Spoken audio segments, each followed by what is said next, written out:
Okay, I think I'm ready to go. I've been trying to get the lighting right. I'm having trouble with this. I'm not sure what's going on.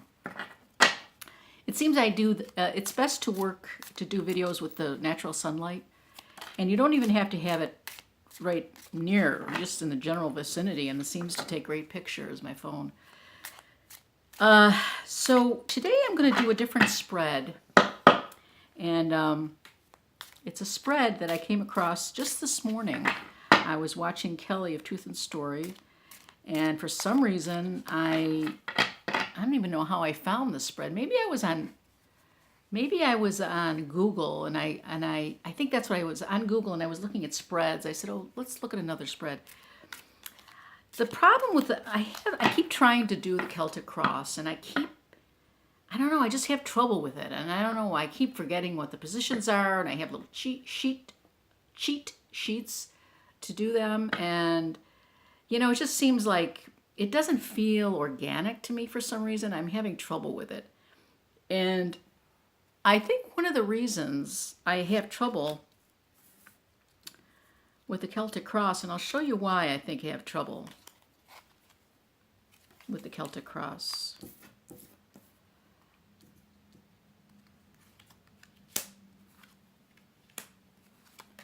Well, these are mighty fine cards.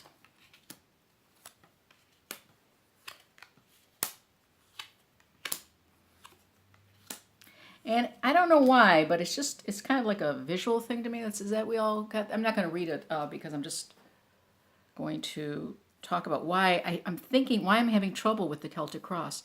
And I think one of the reasons I'm having trouble with the Celtic Cross is that it's not symmetrical. Now, I know that sounds weird, but I don't know. I just think it's like all over the place.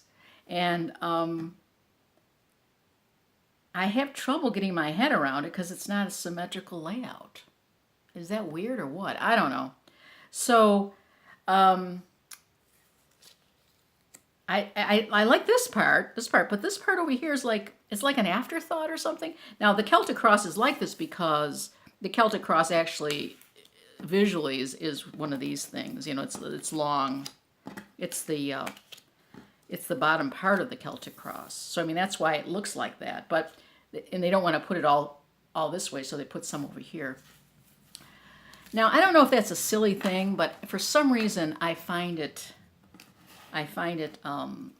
disconcerting. I find it troubling.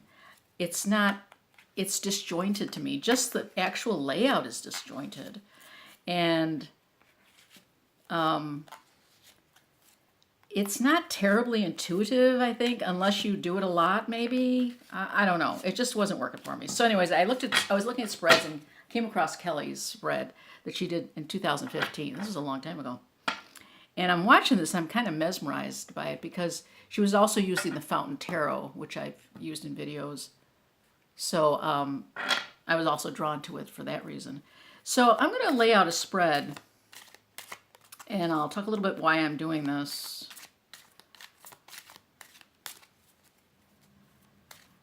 So her spread is fairly easy, and I'm going to cut it like she does. Puts this over here. Then she lays this card in the center. Where's this card? I have a question. I'll tell you what the question is in a minute. And she goes over here and over here. Am I getting everything on the screen? I think so. I think so. And then she does this. And then she does this. And then she does this. And then she does this. Then she has a card over here.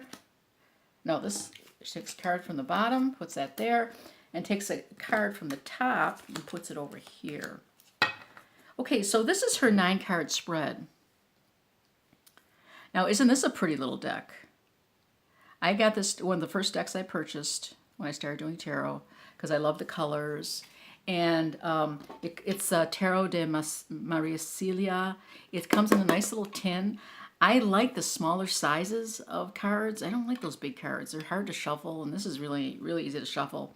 And it comes with quite a nice book. The deck is by Leonard Jim Narciso, and he does other tarot decks. So if you like this, you may want to check. He has a website. He's always working on decks. So this is the Maria Cecilia. It's a pip deck. It's a Marseille deck. And I just love the colors in it. Okay, so this is the situation. I just pulled out, I just showed you the Celtic cross, and you see how different it is. It's all connected. And for me, that makes more sense than having it all over the place. And then she has the positions. The positions, I saw her video. I watched it this morning, like 2 hours ago, and I'm doing the first one now. And I know where what all the positions are. I saw her video once, so this is really something that's easy for me to remember. So that's the other reason why I like it. Now, so she has, positions are present, past, future, easy to remember. Then you have your elements, air, fire, earth, and water, which I love, reading the elements in the cards. And then she has, you could go, she did sort of like what's working for you and what's going against you. Or it could be your subconscious versus your superconscious. What would be helpful and what would be not so helpful. Over here is a shadow card that could be affecting the situation. And this is your action card, which we'll look at. Okay, so I'm going to do this reading. And what this reading is about is last week I was doing readings for myself. And I was pulling cards and I was lost. I mean, it was like I never saw a card before in my life. I mean, I was looking at these cards and I'm like, this is not helpful. And it's like, what am I missing here? What's wrong with me? And I'm thinking, well, maybe I'm just not a one to read the tarot, because I've been working on it, I've been reading and learning more, and then I just came up against a wall last week or 2 weeks ago, and I'm thinking that maybe this isn't for me. Now, I do many things, I have done many things in my life, and I know that feeling of frustration, and like I just got, maybe it's not for me, because you see people online like Kelly, Truth and Story Kelly. She's a savant when it comes to this. Of course, she works very hard at it, and this is her livelihood, and she believes in it, and she's amazing. She's just a truly amazing person. And so I'm thinking, well, I'm not Kelly, and I'm starting late, and I'm just not getting it. So I was really getting frustrating for me, and I said, gee, well, maybe I'm just collect the cards. I'll just be a collector, and that'll be fine, because I love cards. And I actually last night I bought 2 decks that I been coveting. We'll see if they actually have them available so I can get them, and I'll do a walkthrough of those 2 decks. But anyway, so I was getting discouraged and frustrated and thinking I can't do it anymore. And then this morning when I was watching her working with the Fountain Tarot, which I love, I thought to myself, maybe it's not me. Well, it is me, but maybe what would be more helpful is having a deck or a spread that I can relate to better than the Celtic Cross. The Celtic Cross to me is just, as I said, it's not symmetrical, and I've done it many times. I still don't know the positions. It's like complicated. But this one, I saw her video once, and I know what the positions are. So I already, I got this down, and I think aesthetically, it's just a beautiful spread. You know what I mean? It's just really, I want to go in there and I want to read it because it's so pretty. And of course, I have these beautiful little cards. Okay, so the question is, how can I get unstuck reading tarot? Because I feel like I'm stuck. How can I get unstuck reading tarot? And this is what I just pulled out. So how can I get stuck? How can I get unstuck? I don't want to get stuck. I want to get unstuck. So in the middle present is the Temperance. Temperance, of course, is, mediation, bringing 2 things together, moderation. You see her face. I hope the lighting is okay in here. It's so dark this morning. You see her face, and she doesn't look happy. So she's working this thing. She's working the water. She's trying to get something done, but she seems like she's disappointed. And I do see myself like that right now. I feel like I'm just not getting it, or maybe it's not for me, or maybe I just don't have the right mindset, or maybe I'm just not intuitive enough. I mean, a lot of things. So I'm just doubting myself. I mean, I'm still trying, and so I'm still trying to work it out. So I see that less with Temperance and more with her face. I see that reading it is kind of discouraged with myself. So how has it been in the past? The past is the Six of Cups, which shows, success and harmony, and, and in the past I felt very excited about the tarot. It opened up a whole new world for me. And it wasn't just reading the tarot, it was the history of the tarot and the art of the tarot, the actual pictures of the tarot, which I thought so fascinating. And I talk a little bit about this in other videos, but the thing that really kind of got me, really hooked me was it's the Fool's Journey. And that's, of course, it's a story, but that's all of our journeys, the Fool's Journey. And that's what really hooked me into the tarot. So then I started learning about cards, learning about decks, learning about meanings, and I think I got kind of away from the journey of the tarot. Maybe this is what this is saying, that I've forgotten what I loved about it. What I loved about it was the Fool's Journey. That's what I loved about the tarot. And when I talk to people about tarot, they just kind of like, why are you doing that? And I talk to them, well, it's the Fool's Journey, and that's what's so intriguing about it. So it's interesting. Right now I'm thinking that that's what I loved. I loved the Fool's Journey, and that's what I loved about the tarot. More than the art, more than the historical sense. About the cards was the Fool's Journey. Now in the future, this is interesting, it's the La Papessa. It's the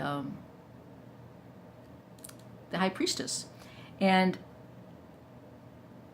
it's hidden knowledge, so it's kind of like, this could be my future, like discovering hidden knowledge, which of course that is, and I think it gets frustrating because you're not always going to get answers.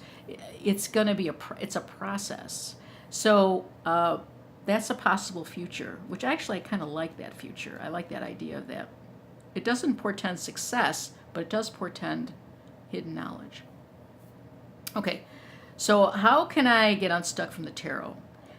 Now, so we're going to look at the elements. And here we have fire.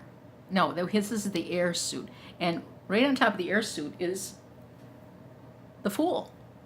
So the Fool is in the air suit. Now the Fool is someone who's very impulsive and optimistic, but he's in the air suit position, which is intellect and communication. So what does that mean? It means there's a disconnect for sure, because there's the intellect, which I am intellect. I am sort of intellectual, not intellectual, brainy, but just I do try to think things out. I have a critical mind. But then there's the Fool, Lemay, and I think I'm not being playful, or maybe my expectations. Maybe I have expectations. I'm forgetting. I'm not being childlike enough. I'm not being inquisitive enough. I'm not being curious enough. I've kind of taken the intellect and I've kind of tried to beat it down. I mean, I'm not beating it down, but I'm over intellectualizing, and I should be perhaps more fool-like in approaching the tarot, more playful. Now this one is fire. It's the Ten of Wands, or this is Ten of Swords. Whoopsie. Now I'm confused. This is, I think, yeah, this is the Ten of Swords. The Ten of Swords, of course, is a completion. And this is fire. So this is my passion. It's kind of interesting. And my passion, which is fire, has come to, I mean, my intellectual pursuit has kind of been troubling me. My mind has been overly analyzing and overly analytical about it. And that's been a problem because my passion is being subjugated to my intellect. But the good news is I've come to the end of that road, and now maybe I can just concentrate on the fire aspect the passion of it, and put what I've learned into practice, but don't overly intellectualize, because it's time for me to move on.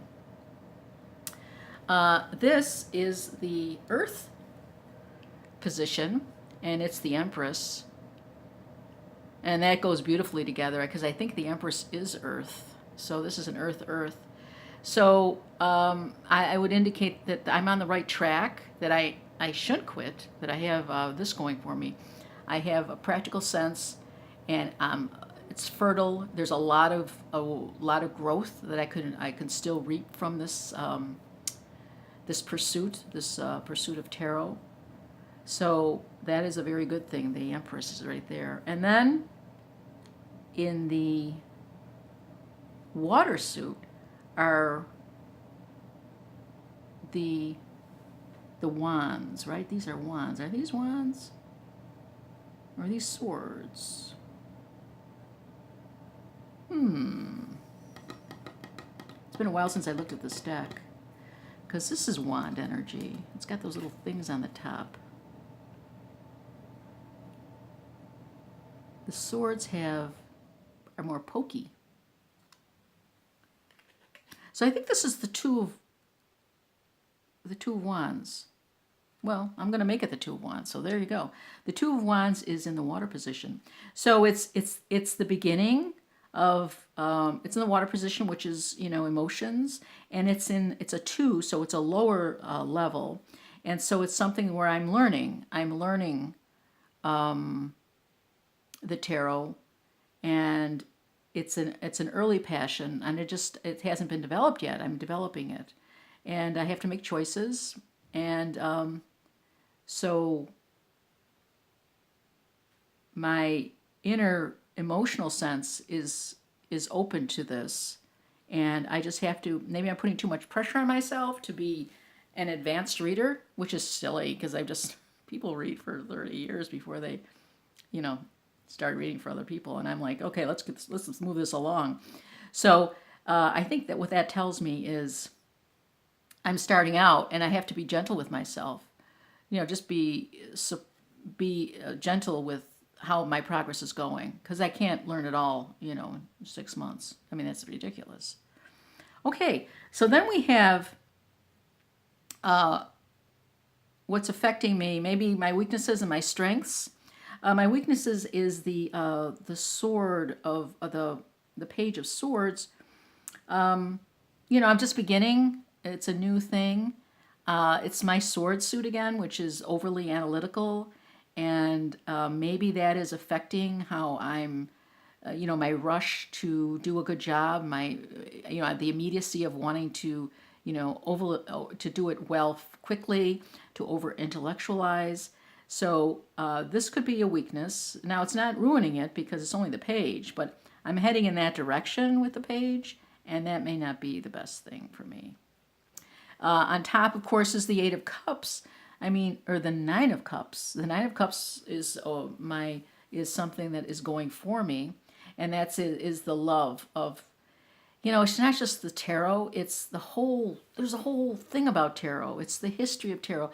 The history of tarot is so rich. There's so much to know about the tarot. Then there's the cards and how they've changed, and how people interpret the cards and the meaning of the cards. And then there's the art of the cards, the actual images of the cards.